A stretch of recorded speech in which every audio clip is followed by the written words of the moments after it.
Welcome to this week's episode of the Gorilla Squad. If you haven't tuned in before, our show has two main differences. If you've watched the show, you know number one, we have no sponsors. Nobody's telling us what to do. You're not going to hear any infomercials on this show. This is a no sponsor TV show. Number two, just regular hunters doing what they do, which makes this show awesome. There's no superstars, there's no rock stars. These are just regular guys out in the field with video cameras hunting, which again makes this show original. You just don't see that anymore. That being said, if you want to be part of the Gorilla Squad, go to our Facebook page, facebook.com/Gorilla Squad TV, or give us an email at info@gorillasquadtv.com. We would love to have you on this show. We are looking for a whole lot more people, a whole lot more footage. Welcome to the next generation of outdoor television. This has never been done before. What makes us different? Well, we have no sponsors. No one tells us what to say, what to do, or what to use in the field. No one owns this crew. So get ready. This is real hunting. We are the Gorilla Squad. I just shot a monster. Oh my God. Hi, I'm Tom Garretson, And I'm Suzanne. and we are pro staff with Gorilla Squad TV. We're here to share with you today a couple of our hunts from this last year. Well, our 2 hunts from this last year. Only 2 hunts. This last year was not kind to us. That's probably not a lot of people. It was a little bit difficult with the pandemic and wildfires and all kinds of things going on. I grew up in a cabin a couple hours from the nearest store. It's not funny. And we didn't have power either, but we did have water and a generator, so yeah, and that was fun too. But anyway, a little bit different. And my mom and dad were avid hunters, hunted a variety of game, and needless to say, my dinner table was also a variety. But as an adult, I didn't hunt much. I used to, before a couple years ago, I was kind of Tom's navigator and cook. I did a lot of cooking in the mountains, which I love too. But that has changed. I have shifted a little bit more towards the hunter. Well, you kind of grew up the same. I did. I'm a West Virginia boy. I grew up running around the woods of West Virginia. Among other places, my father was in the military, so we moved around quite a bit. But we ended up in West Virginia. Spent a lot of time there. I still do, actually. Try to chase around whitetails as much as possible, and try to get in the woods as often as I can. But these days, we are primarily out west hunting big game and Canada. Once a year, Tom goes to Canada on an annual bear hunt with the boys, the boy hunt. Guys, get away. But this last year, he wasn't able to do that due to the border closing, and I heard about it every day. And I think he was on the phone with the boys every day, and it was, what are they gonna do? Where are we going? How are we gonna get bear? Where are we gonna come out west? What state are we gonna go to? Just trying to save their boy hunt. So Tom searched out some outfitters, which was unique to me. I've never used an outfitter just because I love all the effort we go into our hunts. But he found a really great outfitter, Clark Fork Outfitters in Idaho, and they were able to squeeze him in a couple days for a spring bear hunt with hounds. I wasn't able to go on that hunt. I had to work, but you know, Tom had the time, and so he packed up the truck and the trailer, and he was off. Off I went. Yeah.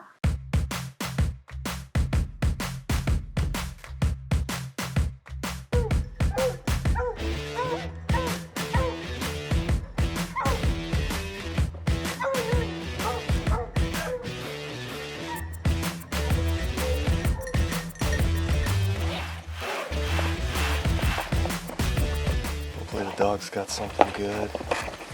We're still waiting though.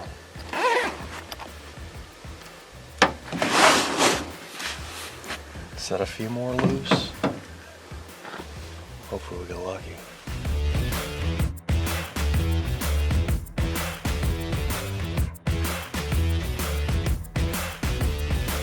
Right now we're having some technical difficulties with our GPS units on the dog collar, so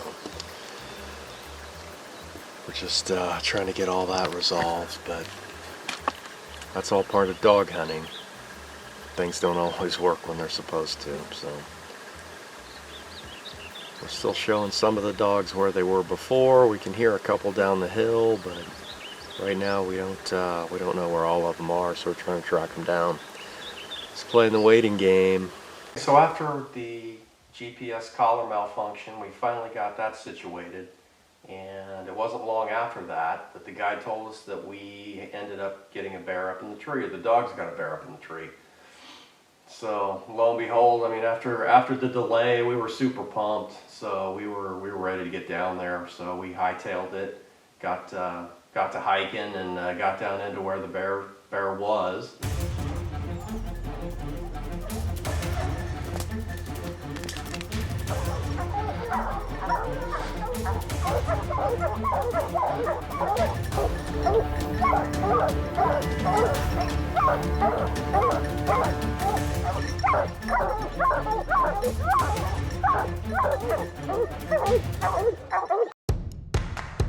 This portion of the Gorilla Squad is brought to you by no one. We don't accept any money from manufacturers so that you, the viewer, get an honest opinion from our crew about the quality of products we use.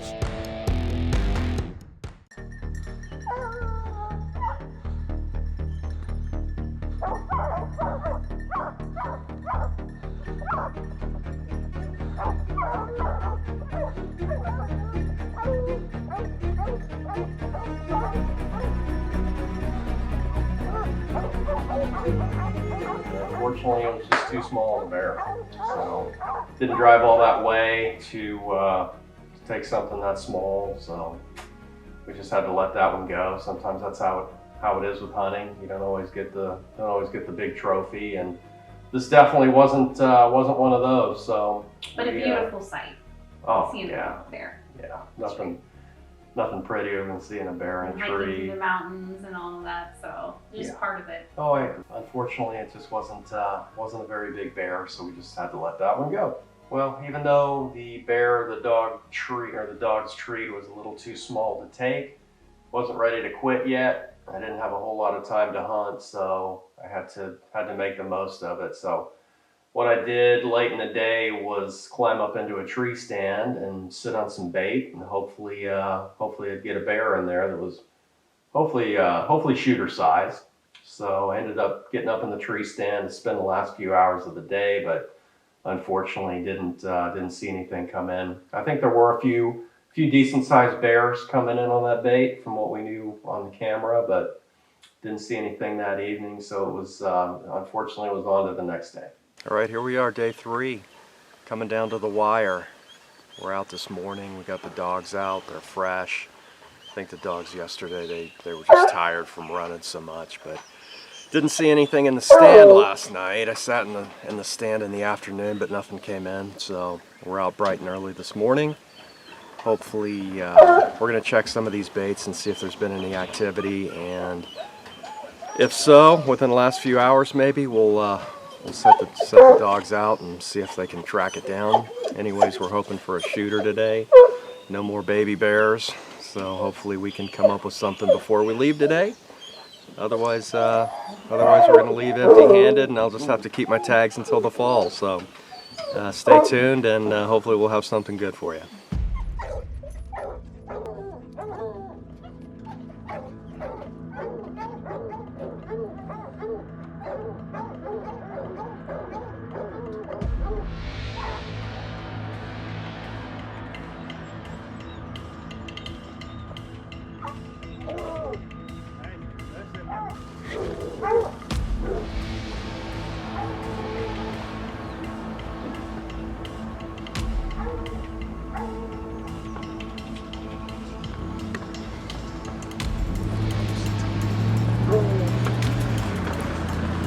Across the road.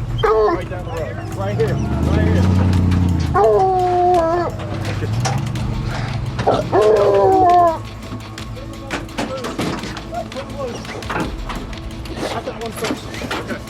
That one go? All of them? All of them.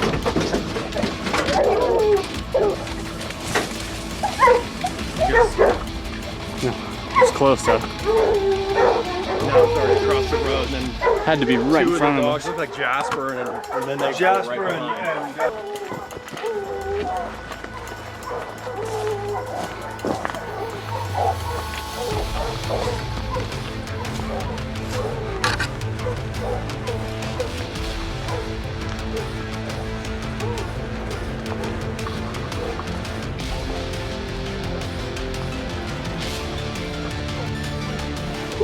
That gets the blood pumping. We must have just missed it when we came around the corner. It already just crossed. It just took a split second for the lead dog to figure out where it went exactly. We got some And fresh. then they took off. Whew, if that doesn't get your blood flowing, I don't know what will. These companies don't sponsor the Gorilla Squad, but they do support the hunting industry as a whole.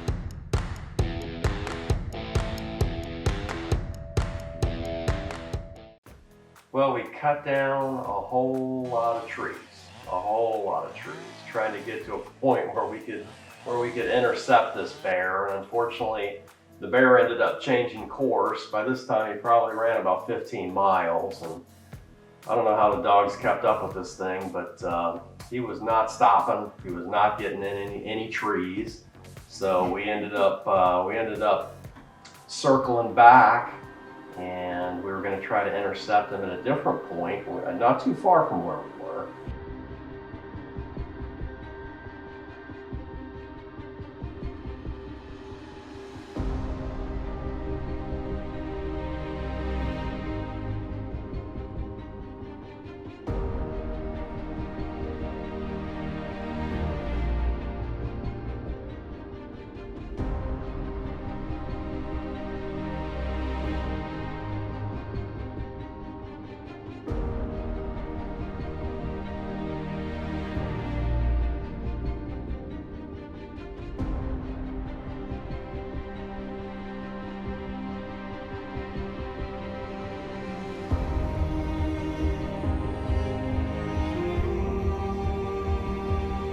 That's some kind of bear right there. That was some chase, boy. Yeah, boy, how many miles that bear ran. It's unbelievable. At least 10 GPS miles, which, you know, by the time you go up and down again. Up and down mountains, through yeah, it's rivers. probably more like 20. You can, That bear literally ran about 20 miles full speed. Up and down mountains, through rivers. Just outran a pack of dogs. Basically. Just ran them until they got tired. And they're fit. Whew. Boy, that is something else. You gotta be impressed. Gotta be impressed. Well, we thought we had a good one, but he just wasn't gonna get caught today. Sally, come on. Sally. He just wasn't having it. And he just left a pack of really good bear dogs in his wake. So what can you do, right? It's called hunting. You don't always win. Get over here.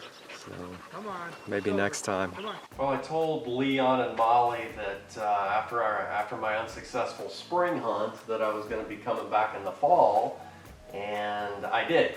Only this time I brought Suzanne with me, and unfortunately though the weather wasn't as cooperative as it was when I got up there because it was you know, we ran into the wet weather, but I mean that's not unexpected in Idaho in the fall. So you know, we ran into a little bit of wet weather, and you know, honestly, I was having my doubts whether or not the dogs would be able to pick up a good track on something, especially in that kind of wet weather. And you know, I was just hoping for maybe a little bit of a break in the weather, and just enough of a break to get the bears out moving, and you know, something where we could get a solid scent. And thankfully that happened for us. Yeah, we were, the first night, or our first day there, we were only planning on being there one day, and it rained really good that night. So when we went out, we really kind of didn't have high hopes of seeing anything, because we knew everything had probably been washed out. But the mountains were beautiful. The first day was great. I was just happy as can be just to be out there and being with the dogs and, you know, hearing them even try to pick up a scent, how excited they are was really great. We were so excited to be there, even though we were only going to do one day, but they were able to squeeze us in the next day because we're like, well, let's see if we can do one more day or they can fit us in. And they did accommodate us. We were able to do another day. And that night, I remember waking up like, okay, is it raining? Is it going to rain tonight? Let's not rain before, you know, hitting the morning. And it just sprinkled a little bit, but that was it. We had just enough of a window. It stopped early in the morning. I think it was maybe 4 o'clock in the morning. So there was some time there where if the bears were going to get out and, you know, try to get some food, then you know, we were going to hopefully be able to pick up some scents. Yeah, we had a wonderful guide that morning. Started, you know, 7 in the morning. We were hitting the road, and by 10 o'clock, we had a dog that was on a bear, and by herself. She was a superstar. Anyway, she did it all by herself, but she was on a track, and the other dog that was with her that got sent, he actually came back, but she was still on a track with something. So our guide, you know, they followed her. We circled around the mountain. Got a little bit steeper around the mountain, found out where she was, and she had gotten a bear. So our guide went down to look first just to see, because it was a pretty steep ravine. It was about what, 900 yards, just straight down ravine to a creek where she had something treed. And he went down there and called us back and said it's worth us coming down and taking a look. So unfortunately, we didn't have the cameras out a lot because of the weather, but we started off down that hill, got down to the bottom, and the whole time, you know, you can hear the dogs are barking, and you're just excited because you don't know what you're going to see. Is it, you know, is it going to be a shooter? Is it not? Is it going to try to run down? You know, all these things are going through my head, and it was just very exciting.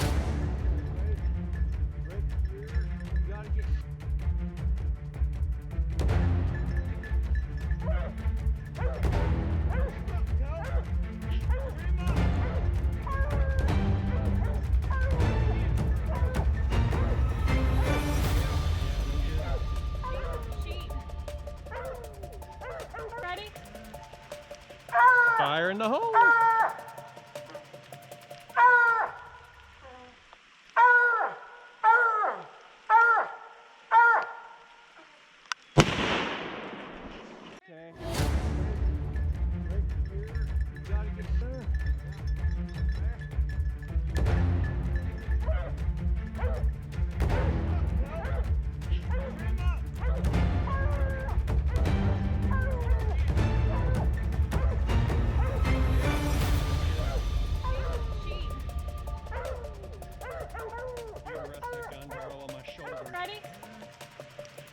Fire in the hole.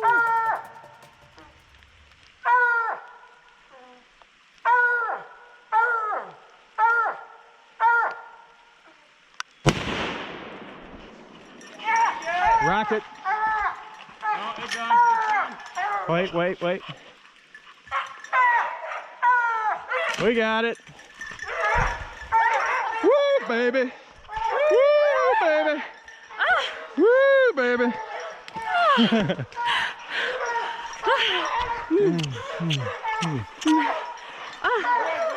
That whole paradise fire tore up the whole town. Yep. Everything gone. Good girl, Kit. Good girl. Oh, good girl. Man. That's a dog right there. You made a dream come true. Yes, you did. Copenhagen, come here. Go. It was everything I could have hoped for, because it was just a really clean shot and clean kill. As soon as you know, the bear dropped, you know, that was it. It was right there. And so couldn't ask for anything more. No. I mean, and it was so exciting.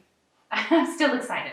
Yeah. And I mean, then, not everybody gets a chance to hunt with hounds. Not everybody likes the hound hunting, but if you haven't done it, if you didn't grow up around it, if you haven't tried it, there's just nothing more adrenaline pumping than getting dogs on big game, whether it's bears, It's so lions. Yeah. I mean, you name it. It's a rush. Clark Fork Outfitters in Idaho, just wonderful people, wonderful guides. We have already booked a spring and fall for this year, just because, and it's just such a beautiful area. I mean, it's just gorgeous being up there. Just wonderful people, just a great time.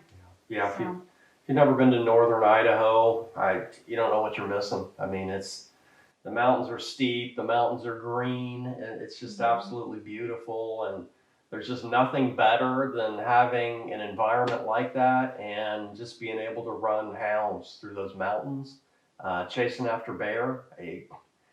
I'll tell you what, it doesn't get any better. I don't care who you are or what you hunt or where you're at. It just doesn't get any better than that.